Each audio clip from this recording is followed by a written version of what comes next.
Hi everyone, welcome back to my channel cook and life. അപ്പോൾ നമ്മളിന്ന് Ramadan recipe number 4 ആയിട്ടാണ് വന്നേക്കണത്. ഇന്ന് ഉണ്ടാക്കാൻ പോണത് ബീഫ് വെച്ചിട്ടുള്ള ഒരു അടിപൊളി സ്നാക്കാണ്.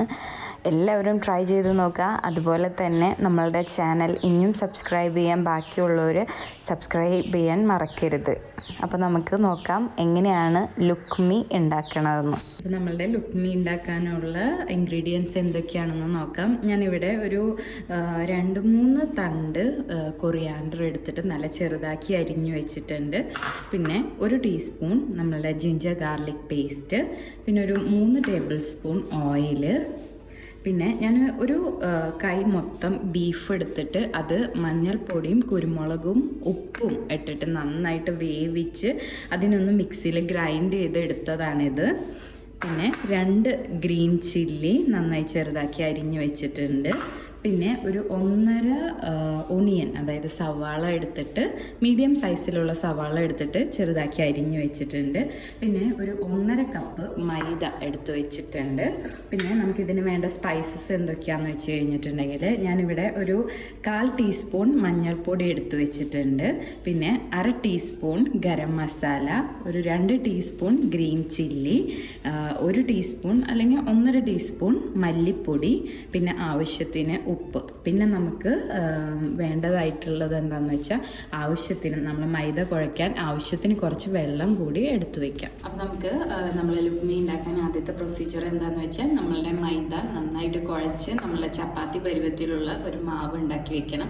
അപ്പോൾ അതിന് ആദ്യം തന്നെ നമ്മൾ എന്താ ചെയ്യേണ്ടതെന്ന് വെച്ചാൽ നമ്മളെ കയ്യിലുള്ള ഒരു 3 ടേബിൾ സ്പൂൺ ഓയിൽ ഇതിലോട്ട് ചേർത്ത് കൊടുക്കാം. പിന്നെ അതുപോലെ നമ്മൾ കുറച്ച് ആവശ്യത്തിന് ഉപ്പ് ഇതിലോട്ട് ചേർത്ത് കൊടുക്കാം. നമുക്കിതിലോട്ട് ആവശ്യത്തിന് വെള്ളം ചേർത്ത് നന്നായിട്ട് ഇതിനൊന്ന് കുഴച്ചെടുക്കാം.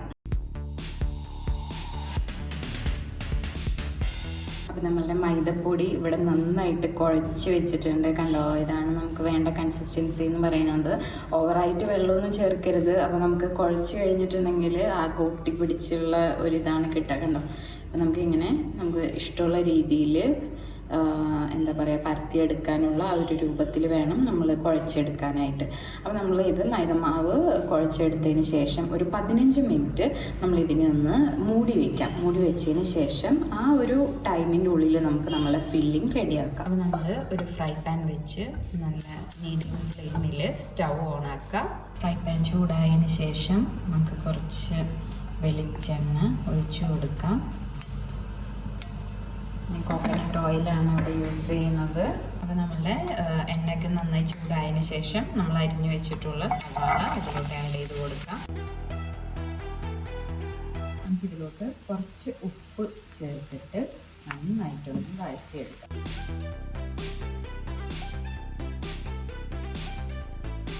നമുക്കിതിലോട്ട് നമ്മളെടുത്ത് വെച്ചിരുന്ന ഗാർലിക് പേസ്റ്റ് ആഡ് ചെയ്ത് കൊടുക്കാം.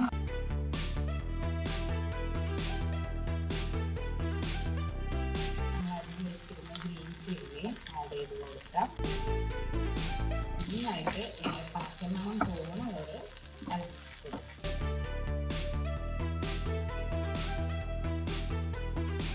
നമ്മുടെ പച്ചമണമൊക്കെ മാറിയിട്ടുണ്ട്. നമുക്കിതിലോട്ട് നമ്മൾ എടുത്ത് വെച്ചിരുന്ന ബീഫ് ചേർത്ത് കൊടുക്കാം.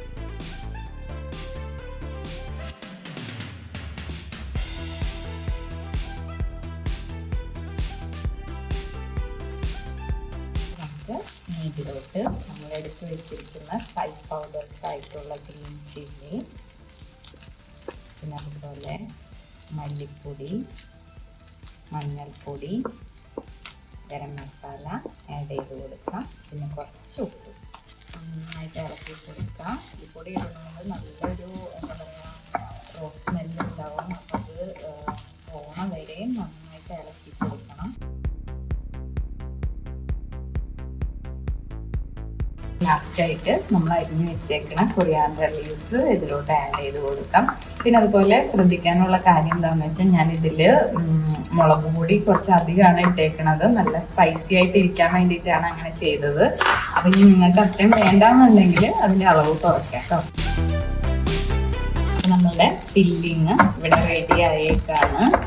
ഉപ്പൊക്കെ ആവശ്യത്തിനുള്ളൂ ഉണ്ടോ എന്നുള്ളത് ചെക്ക് ചെയ്തിട്ട് ആവശ്യത്തിന് ഇനി വേണമെന്നുണ്ടെങ്കിൽ ആഡ് ചെയ്ത് കൊടുക്കാം കേട്ടോ. ഓക്കെ, അപ്പോൾ നമ്മൾ നേരത്തെ പരത്തി മാറ്റി വെച്ചിട്ടുണ്ടായിരുന്നു, അതായത് കുഴച്ച് മാറ്റി വെച്ചിട്ടുണ്ടായിരുന്ന മൈദപ്പൊടിനെ ഞാനൊരു 3 വലിയ ബോൾസായിട്ട് ഇവിടെ ഡിവൈഡ് ചെയ്ത് വെച്ചിട്ടുണ്ട്. ഓക്കെ, ഇനി നമുക്ക് ഈ 3 ബോളിനെ എത്രയും നൈസാക്കിയിട്ട് നിങ്ങൾക്ക് പരത്താൻ പറ്റുമോ അത്രയും നൈസാക്കിയിട്ട് പരത്തിയെടുക്കാം. അപ്പോൾ പരത്താൻ വേണ്ടിയിട്ട് ഞാനിവിടെ കുറച്ച് മൈദപ്പൊടി എൻ്റെ പലകേമലോട്ട് ഇട്ട് കൊടുക്കുകയാണ്.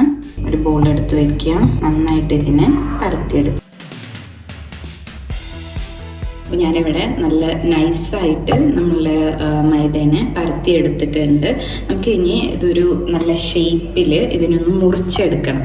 അപ്പോൾ അതിന് വേണ്ടിയിട്ട് ഞാനിവിടെ അരിയൊക്കെ കട്ട് ചെയ്തിട്ട്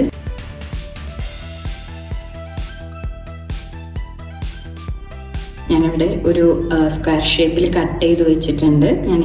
ഇതിനെ വീണ്ടും നടുവിൽ മുറിക്കുകയാണ്.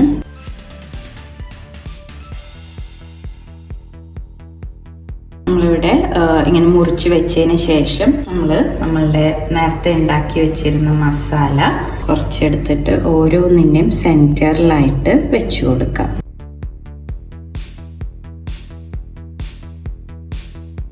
അതിന് ശേഷം ഞാനിവിടെ കുറച്ച് വെള്ളം എടുത്തിട്ടുണ്ട്. ഈ വെള്ളം നമ്മളുടെ ഈ ഓരോ ഷേപ്പിൻ്റെയും 4 സൈഡിലായിട്ട് കുറച്ചൊന്ന് തേച്ച് കൊടുക്കാം. തേച്ചതിന് ശേഷം ഒരെണ്ണം എടുത്ത് ജസ്റ്റ് ഇങ്ങനെ ഒന്ന് മടക്കാം. 4 സൈഡിലും, അതായത് 3 സൈഡിലും നന്നായിട്ടൊന്ന് ഒട്ടിച്ചു കൊടുക്കാം. വെള്ളമുള്ള കാരണം ഇത് വേഗം ഒട്ടും. അതിന് ശേഷം ഞാനിവിടെ ഒരു ഫോർക്ക് വെച്ചിട്ടുണ്ട്.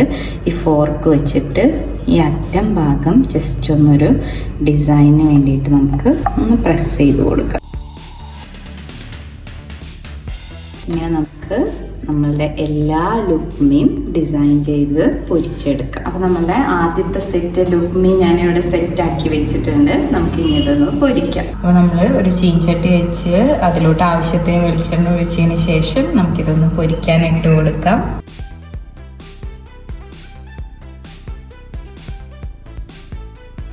നമ്മളെ ലുക്മി ഇവിടെ റെഡി ആയിട്ടുണ്ട്. ഞാൻ എടുക്കുകയാണ്. ഈ ഒരു കളർ വന്നാൽ മതി കേട്ടോ. നമ്മളുടെ ലുക്മി ഉണ്ടാക്കി കഴിഞ്ഞേക്കാണ്. എല്ലാവരും ട്രൈ ചെയ്ത് നോക്കാം. അടിപൊളിയാണ് കേട്ടോ ടേസ്റ്റിൽ. ഞാനൊന്നും കൂടി ഓർമ്മിപ്പിക്കുകയാണ്, നമ്മളെ ചാനൽ സബ്സ്ക്രൈബ് ചെയ്യാത്തവർ സബ്സ്ക്രൈബ് ചെയ്യുക. Thank you.